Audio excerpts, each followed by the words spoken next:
Adolf Hitler suicide by the man. Oh my god. Netanyahu. Oh my god. If you continue, yes, let's continue. Okay, Adolf Hitler suicide by the man.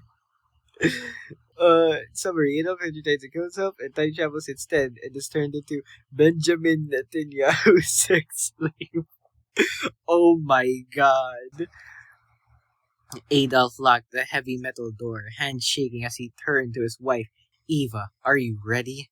His voice trembled slightly, but he tried to stay strong in front of his wife, walking over to the table that held the gun and a bottle of cyanide. I'm ready, Eva whispered, gulping and smiling slightly, grabbing her husband's hand one last time before she opened a bottle of poison and poured it down her throat. I love you, Adolf. Adolf squeezed her hand slightly, leaning over to kiss her forehead and nodding before he picked up the gun. Eva reached for the gun. I love you too, Eva.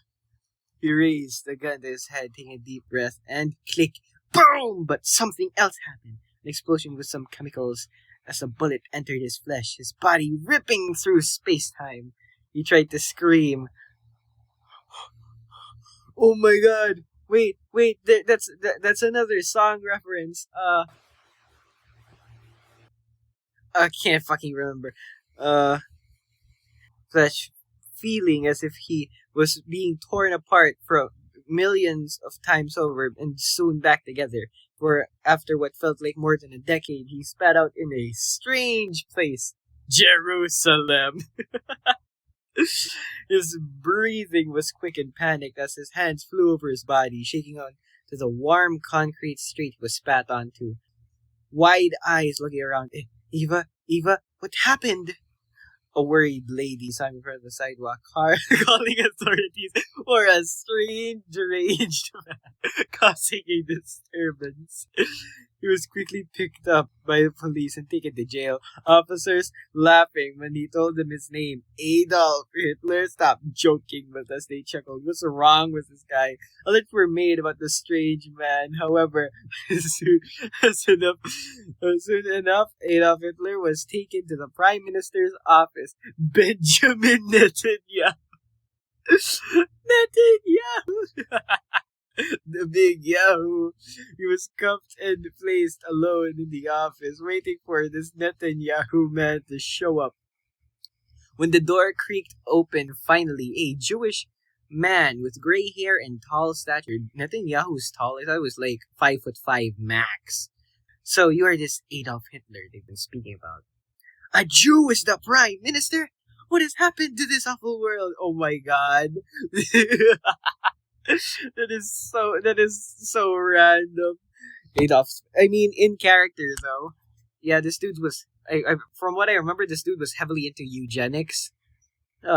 Adolf spat, feeling disgusted at both the Jewish man and his own arousal. What? You shut your mouth. Or do I need? Oh my god. Do I need to gag you? Benjamin laughed, smirking and walking over to the side of his desk to pull open a drawer. His hand dug around, and then he pulled out a... Oh my god.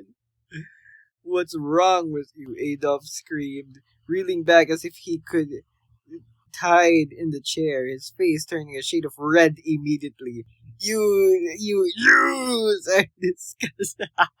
Disgusting vile monsters. This is so weird. So no matter how much he tried to insult the man, his own arousal wouldn't leave. Benjamin walked over, grabbing a jaw in his hand to pry open his mouth and force the oh my god, ignoring the gags and struggles from the mustached man as he strapped him into place around his head. There. Now that's better, isn't it? He laughed, patting his head and walking to the side of his desk again. Adolf gagged and struggled, trying to bite on the infiltrating his Oh my god! As he breathed heavily through his nose. How can he breathe? Making it harder to ignore the hard booze in his thoughts. His thoughts were only interrupted by metal clinking across the desk. He looked up and saw Benjamin with a metal collar. His eyes widened, shaking his head, trying to push away as the Jewish man started walking back towards him. Just a final touch, Benjamin hummed, harshly grabbing Adolf's hair to keep him more in place as he locked the metal collar around his neck. An hour later, Adolf's legs shook as he tried to keep on his tippy toes. Hands tied high up behind his back, feeling like they dislocate if he stood any shorter. No, shut up. You're gonna get canceled. No, shut up. I'm gonna kill canceled. you. Why am I gonna get cancelled? I'm reading AO3. This is something that teenage girls do every day. Probably. I'm gonna get cancelled because of that statement, probably. You're gonna get canceled because the German guys. Wait, It's not allowed. You can't. any shorter. Sweat beaded eyes disassociating him against the wall, brought back to reality by another crack of the whip against his back thigh. Gag groaned, leaving him tears strained his cheeks. Wait, oops, okay, I read that wrong. Brought back to reality by another crack of the whip against his back thigh. Gag groaned, leaving him tears straining his cheeks that he didn't notice. How does this make you feel?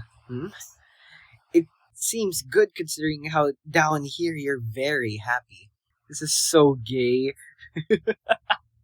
Benjamin laughed, whipping Adolf's red. Whoa! That's gonna hurt a lot. Delighted in the choke scream from the naked man. I wonder if you'd nut just from this. I have all of the time to test, keeping you as my personal. Wow, okay. 10 more lashing against his ass later, and Adolf was finding it harder and harder to keep on his tippy toes and not drop further. When Benjamin dropped the whip on his desk, Adolf thought it was the end. Buzz, buzz. Benjamin pressed the oh my god mustache. I'm not sure if I can even say that. I think I'm gonna have to censor that. Oh my god.